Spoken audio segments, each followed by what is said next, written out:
Hello everyone, আসসালামু আলাইকুম। কেমন আছেন আপনারা সবাই? আলহামদুলিল্লাহ আমি অনেক ভালো আছি। আশা রাখছি আপনারা সকলে ভালো আছেন। আজ আমি আপনাদের সাথে যে ভিডিওটি শেয়ার করব তা হচ্ছে আমাদের দেশীয় লাউ বা বাংলা লাউ, অনেকেই যা বলে থাকে, বা দুধ লাউ, আমরা যাই বলি না কেন। আমরা সব থেকে বেশি এই লাউ গাছের ফলন আশা করি সামারে আমাদের গার্ডেনে, এবং সব থেকে বেশি লোক স্ট্রাগলও করি এই লাউ গাছের বীজ থেকে রুট বের করা। লাউ গাছের যে জার্মিনেশন, এটা আমরা অনেকেই রাইট ওয়েতে করতে পারি না, বা অনেক বীজ রোপণ করার পরও কেন যেন লাউ গাছের বীজ থেকে রুটিং হতেই চায় না। 20টি 10টি বীজ ফেললে 2 থেকে 3টি বীজ থেকে আমরা গাছ পাই। হ্যাঁ, এটাও সত্যি। আবার আরো একটি কথা, যে কোনো ফলনের শুরুতে আপনাদের জানতে হবে রাইট ওয়েতে গাছ লাগানো এবং ভালো মানের বীজ আপনাদের প্রয়োজন। তো এই বছর আমার গার্ডেনে আমি লাউয়ের ফলন করতে যাচ্ছি। ভাবলাম এই ভিডিওটি ভাই আপনাদের সাথে শেয়ার করা অতি আবশ্যক। কেন নয়, লাউ গাছ থেকে অনেকেই বীজ জার্মিনেট করতে পারে না, বা অনেক লেট করে লাউ গাছের জার্মিনেশন হয় বা গাছ বের হয়। তার বেশ কয়েকটি কারণ আছে। আজ আমি আপনাদের সাথে ভিডিও যে শেয়ার করব, আশা রাখছি নতুনদের জন্য অনেক উপকারে লাগবে। আর যারা পুরানো, যারা সবকিছু জানেন, তারা তো জানেনই। প্লিজ যাদের কাছে এই ভিডিওটি যাবে, অবশ্যই আমার এই চ্যানেলটি, এই ভিডিওটি সবার মাঝে শেয়ার করে দিবেন, যেন এই সামারে সবাই লাউ গাছ লাগিয়ে সফল হতে পারে। তো চলুন আমরা কথা না বাড়িয়ে মূল কাজে চলে যাই। এই যে দেখুন, এখানে আমি একটি গ্লাস মগ নিয়েছি। চেষ্টা করবেন যে কোনো গ্লাস মগই নেয়ার জন্য, এতে করে ক্লিয়ার পানি বা যাই মিক্স করেন না কেন সব ক্লিয়ার ভাবে বোঝা যায়। তো এখানে আমি রুম টেম্পারেচারে থাকা কিছু পানি নিয়ে নিয়েছি। এই যে দেখুন, পানিটি কুসুম গরম হতে হবে, বা নর্মাল ট্যাপের পানি হতে হবে তা নয়। তবে হ্যাঁ, লাউয়ের বীজের জন্য এবং সিমের বীজের জন্য আপনারা গরম পানি ব্যবহার করতে পারেন। এটি মোটেও হাস্যকর নয় এবং মোটেও আনইউজুয়াল নয়। আপনারা চাইলে ব্যবহার করতে পারবেন, এতে কোনো ক্ষতি হবে না। এরপর এই যে পানি, এই পানিতে আমাদের এমন একটি জিনিস মেশাতে হবে যাতে করে এই যে বীজের অনেকটাই সফল জার্নি আমরা শুরু করতে পারি। তা হচ্ছে এপসম সল্ট। আমরা এপসম সল্ট কেন ব্যবহার করব এবং এই বীজের শুরুতেই কেন করব, এর ডিটেলস একটি ভিডিও আমার চ্যানেলে আছে, আপনারা চাইলে দেখে নিতে পারেন। একবার আপনারা যদি ইউটিউবে গিয়ে সার্চ করেন এপসম সল্ট লাবণী কিচেন, আপনারা ডিটেলস ভিডিওটি পেয়ে যাবেন। তাছাড়া এই এপসম সল্টের কোনো জুড়ি নেই আমাদের যে কোনো গাছের মাটি তৈরির জন্য এবং যে কোনো বাগ কিলার বানানোর জন্য।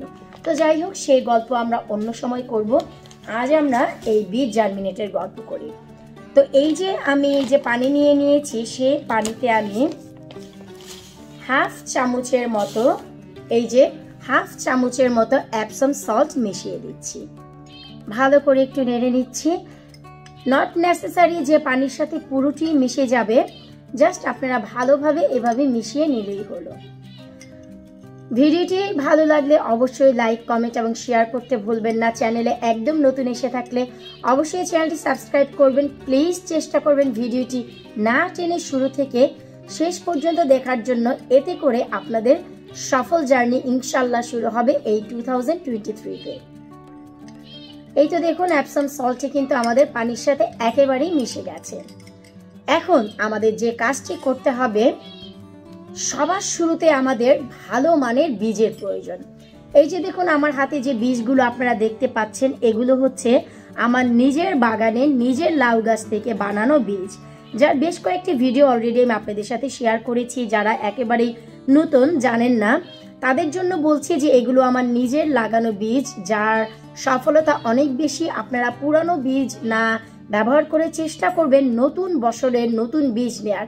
যেমন কি এটি 2022 বীজ, 2022 সালে, তো 2023 সালে এর সফলতা অনেক। আপনারা চাইলে যে কোনো কেনা বীজও ব্যবহার করতে পারেন ইবে বা আমাজন থেকে, কোনো সমস্যা নেই। চেষ্টা করবেন যে বীজই আপনারা কেনেন না কেন, অবশ্যই প্যাকেটের গায়ে প্যাকেট জাত দেখে নেবেন যে কত বছর আগে এই প্যাকেট জাত করা হয়েছে বীজগুলো। আপনারা যদি চান আমার ওয়েবসাইটে একবার ঘুরে আসতে পারেন labonykitchen.co.uk/shop, যেখানে আপনারা আমাদের দেশীয় সব ধরনের বীজ পেয়ে যাবেন, যার সফলতা অনেক রয়েছে এবং যার সুনাম অক্ষুণ্ণ আছে। অনেক লাভলি ভিউয়ার্স ইউএসএ থেকে, কানাডা থেকে, অস্ট্রেলিয়া থেকে, লন্ডন থেকে বীজ আপনারা নিয়েছেন এবং প্রত্যেকেই ফিডব্যাক পাঠিয়েছেন। আপনাদের অনেক ধন্যবাদ যে আপনাদের প্রত্যেকের বীজ থেকে গাছ বের হয়েছে এবং আপনারা সফলতা পেয়েছেন। তো আমি বলবো যে আমার শপে বীজের কোনো অভাব নেই, দেশীয় বীজ, তাও আমার নিজের লাগানো অর্গানিক। আপনারা চাইলে ঘুরে দেখে আসতে পারেন। অবশ্যই চেষ্টা করবেন আপনারা গার্ডেনে গাছ লাগালে ভালো মানের বীজ দিয়েই গাছ লাগাবেন। তা যে কোনো জায়গা থেকে আপনারা কিনুন না কেন, ইবে বলেন, আমাজন বলেন বা labonykitchen.co.uk/shop বলেন, অথবা আপনাদের নিজেদের হাতের লাগানো বীজ, অবশ্যই বীজটি ভালো মানের হতে হবে, এটি হচ্ছে কথা। তো এই যে পানি, এই পানিতে আমরা এই বীজগুলো দিয়ে দিব, আমাদের আর কোনো কাজ নেই। তবে হ্যাঁ, যেহেতু রাঁধুনি, বীজগুলোকে একটু রান্নাবান্না করি, একটু ঘুটে দেই, আসলে এর কোনো প্রয়োজন নেই। আমি আপনাদের সাথে কথা বলতে বলতে এই কাজটি করছি। তো এই যে পানিতে আমরা বীজটি দিয়েছি, এই বীজে এখন এই পানিতে এখন এই বীজটি আমরা রেখে দিব অ্যাটলিস্ট 24 আওয়ার্স। যদি আপনাদের কাছে 24 ঘন্টার সময় না থাকে, অ্যাটলিস্ট 8 থেকে 12 ঘন্টা রাখার চেষ্টা করবেন। এতে করে বীজের ভিতরের যে শ্বাস, সেই শ্বাসটি আপনার কি বলে সেটাকে, মুলায়ম বা জার্মিনেশনের জন্য যে রুট ক্যানেল, সেই ক্যানেলের যে রুট, তা খুব ভালো করে ছাড়বে। কারণ আমাদের এই যে রুটগুলো, বীজের ভিতরে যে রুট, সেই রুট ক্যানেল থেকে যখন রুটটি বের হয়, তো এর জন্য কিছুটা স্মুথনেস দরকার হয়। তার জন্যই কিন্তু এই প্রসেস। আপনারা চাইলে সরাসরি ডাম্প ক্লথ বা ডাম্প টিস্যুতেও এই লাউয়ের বীজ জার্মিনেট করতে পারেন। আমার চ্যানেলে অনেক ধরনের জার্মিনেশনের ভিডিও রয়েছে। আপনারা চাইলে ডিমের খোসাতেও লাউয়ের বীজ জার্মিনেট করে সরাসরি সেই ডিমের খোসায় লাউ গাছ বানাতে পারেন, তার ভিডিও রয়েছে, আপনারা চাইলে দেখে আসতে পারেন। যে প্রসেস, যে পদ্ধতি আপনাদের সহজ মনে হবে 2023-এ আপনারা সেই পদ্ধতিটি ফলো করবেন আপনাদের সফল গার্ডেনিংয়ের জন্য। আপনাদের গার্ডেনে আমাদের আর কোনো কাজ নেই। এখন এই পানিটি আমরা রেখে দিব যে কোনো জায়গায় 24 ঘন্টার জন্য। ফিরে আসবো 24 ঘন্টা পর। বিদায় নিচ্ছি আজকের মতো। আল্লাহ হাফেজ।